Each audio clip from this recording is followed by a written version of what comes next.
এইটো এটা ভয়ংকৰ সমস্যা আমি সন্মুখীন হৈছোঁ। কাৰণ আমাৰ ইয়াতে শিৱসাগৰতে আমাৰ শ ফাৰ্মত এই বেমাৰ বিয়পি পৰিছে। কাৰণ এতিয়ালৈকে 30টামান এপিচেণ্টাৰে ঘোষণা হৈছে আৰু 2000তকৈ অধিক গাহৰি ইতিমধ্যে বিভাগৰ তৰফৰ পৰা নিধনো কৰিছে। কিন্তু এই সমস্যাটো সমাধান অকল নিধন কৰিলেই নহয়, যিখিনি কাৰ্যব্যৱস্থা প্ৰকৃততে ল'ব লাগে সেইখিনি প্ৰশাসনৰ ফালৰ পৰা নোলোৱাৰ ফলত ই অধিকৰ পৰা অধিকলৈ বিয়পি গৈছে বুলি আমি অনুভৱ কৰোঁ। গতিকে এই ক্ষেত্ৰত আমি বাৰে বাৰে প্ৰশাসনক অনুৰোধ কৰি আছোঁ যে কটা মাংসৰ যিখন বজাৰ, এই বজাৰখন বন্ধ কৰিব লাগে। দৈনিক ইমান নটিচ তেওঁলোকে জাৰি কৰিছে, কৰাৰ পিছতো কিন্তু দৈনিক গাহৰি মাংস বজাৰত বিক্ৰী হৈ আছে বা লুকাই চুৰ কৰি হ'লেও বিভিন্ন প্ৰান্তত বিক্ৰী আছে। এইসমূহৰ ওপৰত কঠোৰ ব্যৱস্থা, আইনী পদক্ষেপ নোলোৱালৈকে এই বেমাৰক প্ৰতিৰোধ কৰাটো ইমান সহজ নহয়। এইখিনি সমস্যা আছে আৰু আমাৰ নেশ্যনেল একশ্যন প্লেনখনতো কিছু সংশোধনৰ প্ৰয়োজন আছে, যাৰ কাৰণে পালকে চেম্পুল দিবলৈ ভয় কৰে। তেওঁলোকে চেম্পুল দিয়াতকৈ নৈত পেলাই দিয়া বা মুকলি ঠাইত পেলাই দিয়া বা কাটি পেলাই বিক্ৰী কৰি দিয়া বা কোনোবা বেপাৰীক দি দিয়াটোক বেছি সহজ বুলি ভাবে আৰু মানে তাৰ পৰা 2 টকা আহৰণ কৰিবলৈ ৰাস্তা পায় কাৰণে তেওঁলোকে দি দিয়ে। কিন্তু ইয়াত ক্ষতিপূৰণ বৃদ্ধিৰ কথা আছে। 1 কিলোমিটাৰ ৰেডিয়াছত গাহৰি নিধন কৰা যিটো এটা আতংকময় পৰিৱেশ সৃষ্টি হয়, এইবিলাকৰ সংশোধনৰ প্ৰয়োজন আছে। গোটেই কথাখিনি আছে। গতিকে এইটো আটাইতকৈ ডাঙৰ কথা হৈছে ইয়াক যেতিয়ালৈকে এক প্ৰাকৃতিক দুৰ্যোগ হিচাপে ঘোষণা নকৰিব তেতিয়ালৈকে আমাৰ পালকসকল উপকৃত নহ'ব। দুৰ্যোগ হিচাপে ঘোষণা কৰিলে পালকসকল উপকৃত হ'ব। গতিকে আমি চৰকাৰক বাৰম্বাৰ অনুৰোধ জনাইছোঁ, এইটো বৃহৎ এটা দুৰ্যোগ। কাৰণ কিমান আমাৰ ইয়াতে মানে অনিষ্টৰ লোকচানৰ সন্মুখীন হৈছে আৰু 2020 চনৰ পৰা এতিয়ালৈকে লাখ লাখ ফাৰ্মাৰ লোকচানৰ সন্মুখীন হৈছে আৰু হাজাৰ হাজাৰ কোটি টকা লোকচান হৈছে।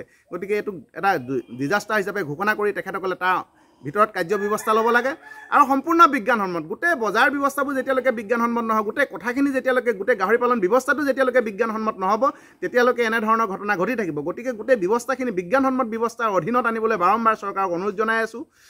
গতিকে যিহেতু কচাইখানাই নাই, গাহৰি বিক্ৰী কৰাৰ ক্ষেত্ৰত ভাল কোনো নীতি নিৰ্দেশনা নাই, ভাল অত্যাধুনিক আমাৰ বজাৰৰ ব্যৱস্থা নাই। গতিকে এই বেমাৰ ইয়াক ৰোধ কৰাটো যথেষ্ট অসম্ভৱ প্ৰায় হৈ পৰিছে। গতিকে এইখিনিৰ ওপৰত যিখিনি কাম কৰিবলগীয়া আছে এইখিনি চৰকাৰে কৰক, আমাৰ সেইটো দাবী তেওঁলোকৰ প্ৰতি।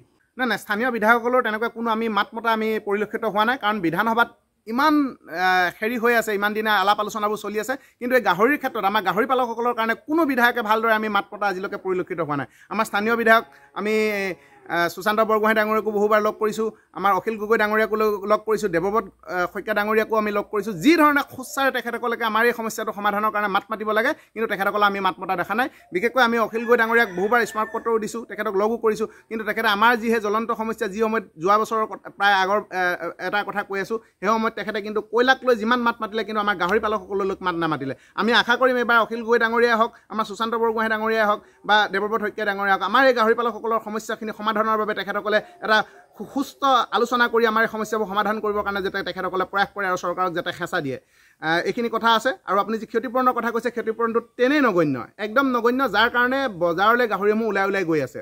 গতিকে ক্ষতিপূৰণ বৃদ্ধিৰ বাবে আমি যোৱা 4-5 বছৰে তেখেতসকলক আহ্বান জনাই আছোঁ, অনুৰোধ কৰি আছোঁ, কিন্তু কোনো কামত অহা নাই। গতিকে ক্ষতিপূৰণ বৃদ্ধি 2200 টকাত এটা পোৱালি সেইটো সম্ভৱেই নহয়। তাৰ উপৰিও আপোনাৰ ডাঙৰ গাহৰিটোৰ ক্ষেত্ৰত 100 কেজি ওপৰৰ গাহৰিবোৰৰ ক্ষেত্ৰত মাত্ৰ 15,000 টকা দিয়ে, যিটো গাহৰি বৰ্তমান বজাৰত 60,000 70,000 হ'ব পাৰে বজাৰ মূল্য, কিন্তু তাক যেতিয়া 15,000 দিয়ে কেতিয়া কোনো পালকে বিভাগক সমজাবলৈ ইচ্ছা প্ৰকাশ নকৰে আৰু বজাৰলৈ উলিয়াই পঠায়। তাৰ কাৰণে এই বেমাৰসমূহ বিয়পি আছে। গতিকে এই ক্ষেত্ৰত যিখিনি কৰণীয়খিনি আছে, ক্ষতিপূৰণ বৃদ্ধি আছে, এইটো ডিজাষ্টাৰ হিচাপে ঘোষণা কৰক, আমাৰ এইখিনি দাবী আছে। গতিকে এইখিনি চৰকাৰে কৰি আমাৰ পালকসকলক সহায় কৰিব, উপকৃত কৰিব বুলি ভাবিছোঁ আৰু সকলো ব্যৱস্থা বিজ্ঞানসন্মতভাৱে গঢ়ি তুলিব বুলি আমি আশা কৰিছোঁ।